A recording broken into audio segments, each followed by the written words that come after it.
I think it's the best thing so I can get information out there without having huge long videos. So this series is going to be on solar. I've had solar for almost 10 years now in my rig. I've installed solar on 3 different rigs of my own. Probably I've installed it on a dozen friends' rig. I've been studying it. And solar is really hard. I mean, and some of you out there, oh no, more solar. I just can't get it. I can't understand it. And I understand that because when I started out 10 years ago with my first solar panel power system, I couldn't get it either. And so it was really a slow learning curve to be able to understand it. Well, I want to help you get it. So my goal here is to demystify solar, to make it so simple that you can understand it. And I'm going to try and do that today, just to give you the most bare bones basic understanding of what solar is and how it works. And as we go through the series, we're going to start out with very, very simple things, and then we will work up further and more into the theory and understanding. You don't have to understand solar to have it in your van and make it work. You don't even have to really understand solar to install it on your van and make it work. Well, at any rate, I'm going to make it as simple as I can. The more you understand about it, even if you go to someone else and have them install it, and there's nothing wrong with that. If you need to go to someone else and have them install your system, no problem there. The more you understand about it, the better you can make it work for you. And that's my goal, to make that you can make solar work better for you. Or maybe you can even learn enough to make your own decisions and buy it and install it yourself. I think you probably can. Let me give you an idea of just how simple solar can be. I'm going to test these. This is a little tiny, teensy tiny solar panel. I mean, this is going to be a very simple, crude solar power system. You set this out on your dash while you're driving, or once you're camped, you can set it out on the roof or anywhere that's getting full sun. I think this is a 15 watt, this is a 16 watt dual port panel. And what that means is it has USB ports. I don't even know where they are. I just got this in and we're going to start testing it. And we're going to do a video on this. This is going to be part of the solar series. This is how simple solar can be. And solar always comes down to 3 basic things. A solar panel, here's a solar panel, and a battery, and a charge controller, and a battery. Now, what I'm going to use for a battery here is a simple USB battery bank. You've seen these, you've heard of these. You plug this, got 3 USB ports, 1 charges, 2 outlets. So you'll set this out in the sun, you'll hook it up to the USB port, and you've got a solar system.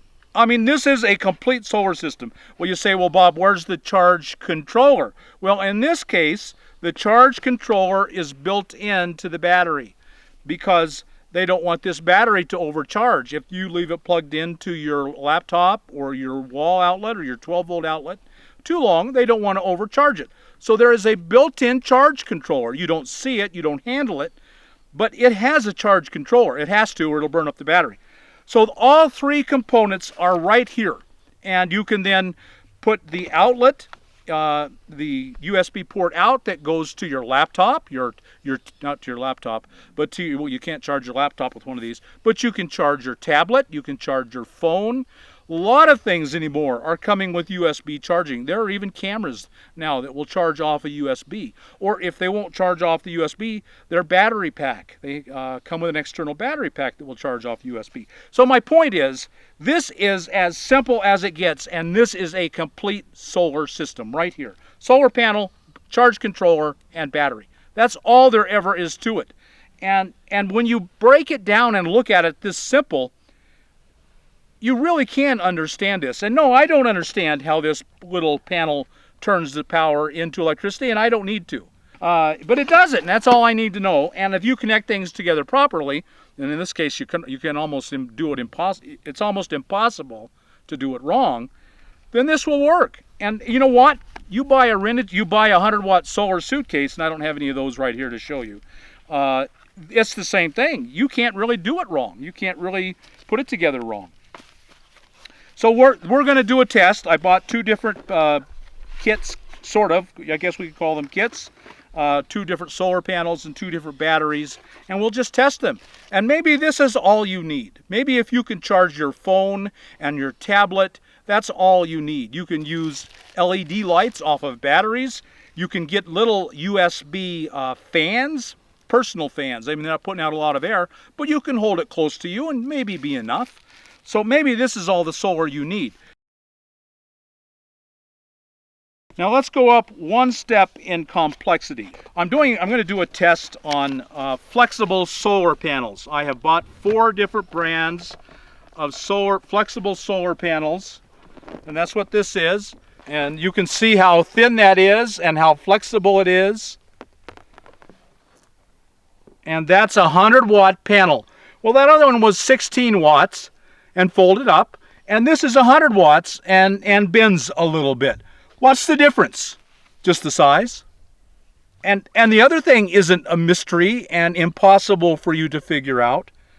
And this really isn't either. And it uses USB cables. Well, solar panels use something nearly as universal and as common as USB cables. They use something called Mc4 cables. Oh, well, I just can't understand an Mc4 cable. It's absolutely no different in concept than a USB cable. It's a universal standard that all manufacturers have adopted, and an Mc4 on one company will be exactly the same as an Mc4 on the next company, and they will be interchangeable, and that's all you need to know. These panels come with Mc4 connectors. That's what this is. And it comes with a male and a female. Okay, we're all grown-ups, and we can talk about male and female, I think, as grown-ups together, can't we? And male means there's a protrusion. Kind of imagine a male member of a human being and a female member of a human being. Well, there is a protrusion, and there's kind of an opening. Only in America would it be embarrassing to talk about male and female members of an electrical device. Well, that's what happens with Mc4 cables. There is a male and a female end of this cable. So this, and it's marked as plus. It's red, that means it's positive, okay? This one is marked as minus, and it's black. Oh, and it actually has a black negative and a red positive. So now I know this is positive, this is negative. It's every bit that simple.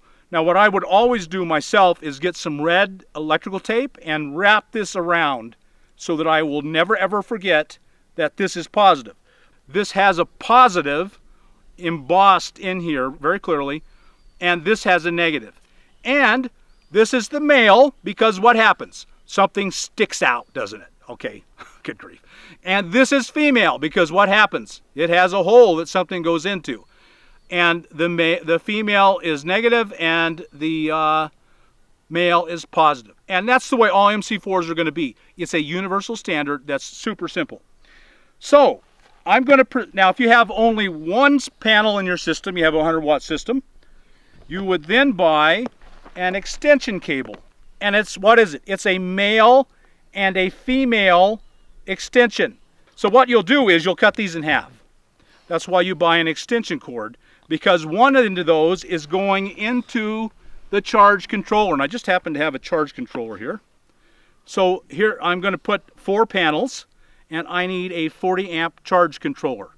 Don't be worried about that number 40. All you have to do is ask somebody, I have a 100-watt panel, how many amps of a controller do I need? And in fact, it will say on the back of every solar panel the voltage, max. It has amps and volts. This is an 18-volt panel, and it has 5.5 amps. And so that means you would want a 10 amp controller. If you had 2 of them, you would want a 20 amp controller. If you had 4 of them, you would want a 40 amp controller. Again, really simple. I mean, all you gotta do is look at this number and say, I need, you want extra. You want it to extra. You don't want it to be the minimum. So I need a 10 amp controller for this panel. And every panel will have that. We'll tell you right on it how many amps it is and how many volts it is. You don't have to do any math. So it's as simple as then taking these, you cut this in half. If I had a 10-foot run from my panel to my controller in my van, I were mounting it on the roof, and I had drilled 2 holes, and I was going to run it to the controller. It needs to go right here to the controller. Then I would buy a 20-foot extension cable, because the extension cables come with a male and a female end, and then I would cut it in half, exactly in half, so I had 2 10-foot cables. And then I would connect them, and I'll go ahead and connect them, and you'll see this is how you connect an Mc4, just like that. Make sure yank it, you get it in there and you yank it, and you connect that one, and that's it. That's all there is to it. There's nothing more. And then you would cut this in half, and then I would mark this one as negative. Where I cut it, I would wrap it with electrical tape, with red electrical tape, so I always know it's positive. And then you would strip it and crimp it. And let me show you here. See, this comes from the PV, photovoltaic. That comes from the solar panel. So positive, this one is positive. You see, it says right there, it's got a plus. This one goes into the plus. It's just that simple. You don't even have to strip and crimp. I think on these, all you have to do is push it in and screw it down. And so it would come, this cable, I'd cut off the end, cut it in half, strip a little bit of the plastic off, and put it in here, and then tighten it. And the same thing with the negative, which is the other one. And then I'd be done. I would have connected my solar panel to my charge controller, my 40 amp charge controller. But if you only had one panel, you'd have a 10 amp charge controller. It'd be really cheap. And then you can see it has battery plus, battery negative. That goes out to the battery. All you have to do then is go from the battery plus to the positive of the terminal of the battery. And you've all seen batteries. They have a plus embossed on them and a negative embossed on them. So you'll do the same thing. You will take a cable and stick it in here and tighten it down. And on the other end, you're going to have to put a ring connector. So it will go down on top of the clamp, and then you can put a nut down on it. And you're done. That's the whole thing. It really is every bit that simple to connect a panel. And if you want to connect 2 panels together, it's very nearly as simple. I'm not going to go into it now. That's another thing. You would use something like this. The 2 negatives, the negative from this panel and the negative from this panel. Well, in this case, I picked up the positive, and the 2 positives would go in here, and it would come out as positive. You see that's red. That means that this one's going to be the positive cable. And then you would use your extension to continue on to the controller. It's really never more than connecting positive to positive, negative to negative. From the solar panel to the charge controller to the battery. Yes, there's 1,000 times more things I could say to you today, but that would just complicate things, and that's the problem. People want to tell you everything at once, and I'm going to tell you only what you need to know right now. And as we go along, I will add on it, line upon line, and then we'll build a structure that you can understand by making every video as simple as we can and then building on it until we get to the complicated and theoretical stuff. And we will get there.